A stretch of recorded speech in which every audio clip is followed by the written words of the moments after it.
Hey everybody, Dr. Dan here, and I just want to spend a few minutes going through the second section of Chapter 8. So Chapter 8 is really important because it talks about the Reformation, and we covered up to page 194, 195 last week, which really ended with Martin Luther and this breakaway from the Catholic Church, this idea that the individual could interpret the Bible in his own way, and no longer were priests the only ones who could interpret the Bible. So it's all about sort of this individualism, and that's what Protestantism is all about. So the big takeaways in the first half of the chapter that we did last week, of course, was the Reformation and Martin Luther's ideas, and also the invention of the printing press by Gutenberg. I think those are the most important things because, on the one hand, with Luther and the Reformation, more credence, I guess, or more stress is placed on the individual as far as worship goes. And then also the printing press, I think, ties into that because as the printing press evolves, information is disseminated and individuals can learn on their own. So I think that there's a lot to that connection, although it doesn't happen right away. But I think, if you're going to remember anything about this chapter and as we wind down class, certainly the Reformation and the printing press are two of the most important things that happen in the 1400s and the 1500s. So there's that part.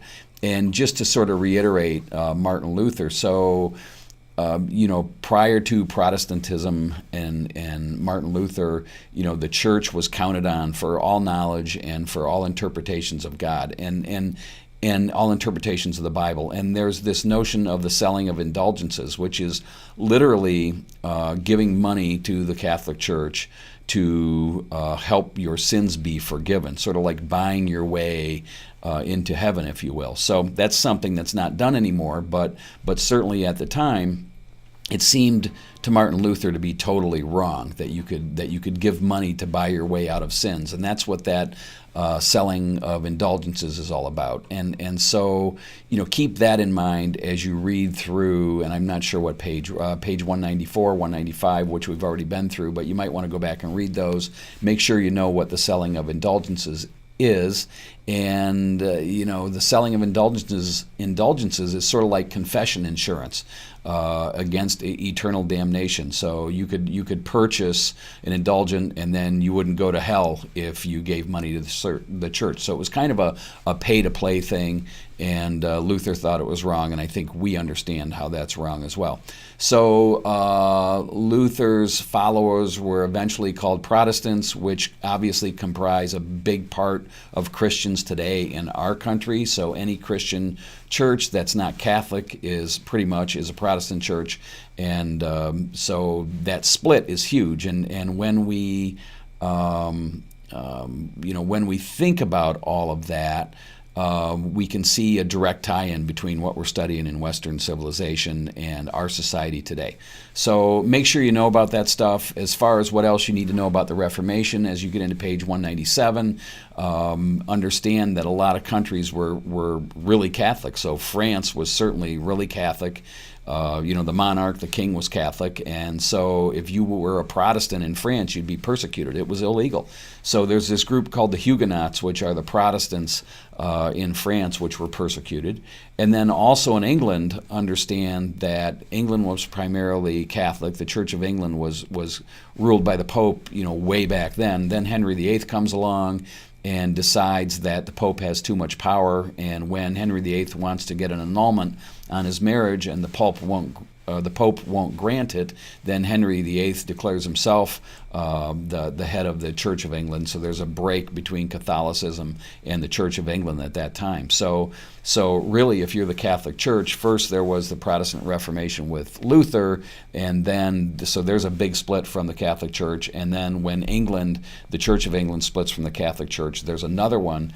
And over this whole process, the Catholic Church, begins to lose power. So no longer are monarchs or kings ruled by the Pope, but they're more independent. And I think as you read about the more modern age, you can understand how this independence from the church and the church losing power really equates to even the way our Constitution was formed. This notion of freedom of religion says it's really a Reformation type attitude that people aren't tied to one religion. Religion doesn't rule everything, and you can be secular. You can believe in what you want to believe. So that's sort of the big stuff here. The other thing that the chapter talks about is the Catholics trying to reform. So it talks about the formation of the Jesuits under Ignatius Loyola in 1534.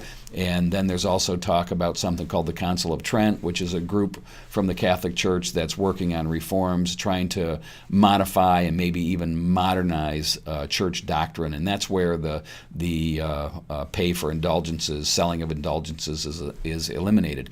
As you read down through on page 202, make note of how the Reformation promoted religious pluralism. So that means, a lot of different churches and everyone kind of getting along, very similar to the way we are in the U.S. today, and this idea that no longer are you necessarily ruled over by one religion, that you have the freedom of choice in some instances on where you want to worship. So the other big point, lastly, is on page 203.